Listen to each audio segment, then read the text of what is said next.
السلام عليكم ورحمة الله تعالى وبركاته. مرحبا بكم بملعب ابن بطوطة بطنجة. هذا هو الشكل النهائي لملعب ابن بطوطة بطنجة بعد نهاية الأشغال.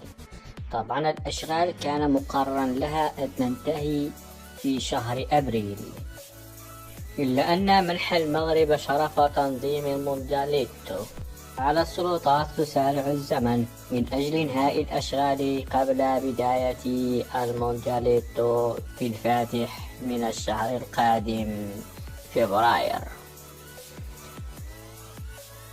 تثبيت الكراسي واللوحة الإلكترونية قد انتهى بالفعل، لكن الواجهة أو المنظر الخارجي للملعب لم ينتهي بعد.